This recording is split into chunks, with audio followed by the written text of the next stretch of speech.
తెలంగాణ మహిళలను నోటుకొచ్చినట్లు దుర్భషలాడి యథాలాపంగా చేసిన వ్యాఖ్యలంటూ విచారం వ్యక్తం చేస్తూ ట్వీట్ చేసి ప్రెస్ మీట్లో విచారం వ్యక్తం చేసినంత మాత్రాన తెలంగాణ మహిళా సమాజం ఆ వ్యాఖ్యలను మర్చిపోదని అటవీ పర్యావరణ దేవాదాయ ధర్మాదాయ శాఖ మంత్రి కొండా సురేఖ అన్నారు. తెలంగాణ మహిళలను బ్రేక్ డాన్సులు రికార్డింగ్ డాన్సులు చేసుకోమని బీఆర్ఎస్ నాయకుడు కేటీఆర్ చేసిన వ్యాఖ్యలపై మంత్రి కొండా సురేఖ తీవ్ర ఆగ్రహం వ్యక్తం చేశారు.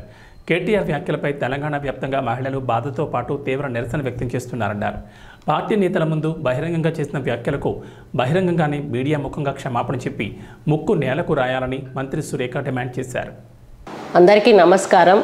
మరి నిన్న కేటీఆర్ ఏదైతే మహిళలను ఉద్దేశించి వ్యాఖ్యానం చేశారో దాని మీద ఖండించడానికి నేను ఈ వీడియో విడుదల చేయడం జరుగుతూ ఉంది. ఒక 10 సంవత్సరాలుగా ఒక ప్రభుత్వంలో ఉండి మంత్రిగా ఉండి ఈరోజు మహిళలు అనేటువంటి గౌరవం ఏమాత్రం లేకుండా మహిళలను మరి రికార్డ్ డ్యాన్సులు బ్రేక్ డ్యాన్సులు చేసుకోండి అని యథాలాపంగా అన్నాను అనేటువంటి మాట ఈరోజు చెప్పడం ఏదైతే ఉందో చాలా బాధాకరం అని చెప్పి ఈ సందర్భంగా నేను తెలియజేస్తూ ఉన్నాను.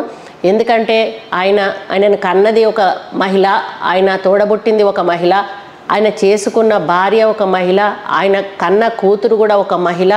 అటువంటి వ్యక్తి ఒక మహిళలను కించపరిచే విధంగా మాట్లాడడం, లక్షలాది తెలంగాణ ప్రజలను ఆడబిడ్డలను ఈరోజు ఉద్దేశించి ఆ మాట మాట్లాడడం, వాళ్ళందరినీ కూడా అవమానపరిచినట్టు ప్రతి ఒక్కరూ కూడా ఈరోజు బాధపడతా ఉన్నారు. ఏదో చెప్పుతో కొట్టి అందరి ముందట మరి వెనకాలకు వచ్చి సారీ చెప్పినట్టుగా పబ్లిక్గా మహిళలను మరి రికార్డ్ డ్యాన్సులు బ్రేక్ డ్యాన్సులు చేసుకోండి అనేటువంటి మాట మాట్లాడి మళ్ళీ ఏదో ట్విట్టర్లో సారీ అని చెప్పి నేను సారీ చెప్పాను అనేటువంటి మాట కూడా మాట్లాడడం కరెక్ట్ కాదు.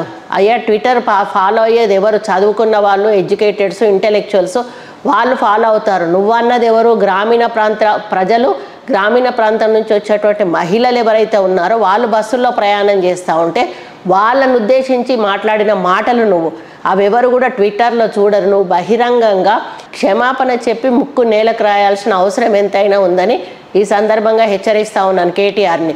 ఇంకా మీ అహంకారం తగ్గలేదు, మీ అహంకారపు మాటలు తగ్గలేదు. మీరు ఇంకా ప్రభుత్వంలోనే ఉన్నాననేటువంటి ఫీలింగ్ తోటి మాట్లాడుతూ ఉన్నారు. ముందు అది మానుకోండి అని చెప్తా ఉన్నాను.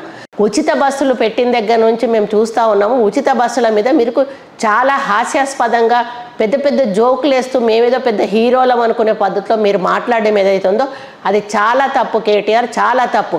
ఈరోజు నిరుపేదలు ఒక తల్లిగారింటికి వెళ్ళాలన్నా కూడా భర్తను మరి కిరాయికి ఛార్జీలు అడుక్కొని అత్తనో మామనో అడుక్కొని పోయేటువంటి పరిస్థితి గతంలో ఉండే. ఏదైనా హాస్పిటల్కి వెళ్ళాలన్నా కూడా వాళ్ళ దగ్గర కనీసం బస్ కిరాయి కూడా ఉండేటువంటి పరిస్థితి ఆ రోజు లేదు. కానీ ఈరోజు ఈ ప్రభుత్వం వచ్చిన తర్వాత ఏదైతే ఉచిత బస్సు ప్రయాణం ఏర్పాటు చేయడం జరిగిందో లక్షలాది మంది మహిళలు ఊర్లలో నుంచి డైరెక్ట్గా 2-3 ఒక జత కలిసి హైదరాబాద్కు వచ్చి ఇక్కడ హైదరాబాద్లో ఉస్మానియా, గాంధీ ఇటువంటి హాస్పిటల్స్లో వాళ్ళు చూపించుకోవడమే కాకుండా అవసరమైన వైద్య సదుపాయాలన్నీ కూడా ఇక్కడ తీసుకొని ఆపరేషన్లు అవసరమైతే ఆపరేషన్లు కూడా ₹1 ఖర్చు లేకుండా చేసుకొని వాళ్ళ ఆరోగ్యాలను బాగు చేసుకుంటున్నారనే విషయాన్ని నువ్వు మర్చిపోతా ఉన్నావు. అదే ఉచిత బస్సులో ఎన్నో మరి తీర్థయాత్రలు తిరగాలనేటువంటి ఆలోచన మహిళల్లో ఉంటుంది. కానీ వెళ్ళాలంటే ప్రజలకు డబ్బులు లేక వాళ్ళ దగ్గర మరి అడుక్కోలేక దేవుడి మీద భక్తి ఉన్నా కూడా పోలేనటువంటి మహిళలు ఈరోజు ఒక గ్రూప్ లాగా తయారై ఈ తీర్థయాత్రలు తిరిగి దేవుళ్ళందరినీ కూడా దర్శించుకొని రావడం జరుగుతూ ఉంది. అటువంటి మహిళలను పట్టుకొని ఈరోజు నువ్వు బ్రేక్ డ్యాన్సులు రికార్డింగ్ డ్యాన్సులు అని మాట్లాడడం ఏదైతే ఉందో వాళ్ళను పూర్తిగా మహిళా జాతిని ఈరోజు నువ్వు అవమానపరిచినట్టుగా నేను భావిస్తూ ఉన్నాను. ఆ అలవాటు నీకుంది. నువ్వు అధికారంలో ఉన్నప్పుడు మరి బ్రేక్ డ్యాన్సులు నువ్వు క్లబ్బులలో పబ్బులలో వేసినటువంటి అలవాటు నీకున్నది, ఆ యొక్క చరిత్ర నీకున్నది.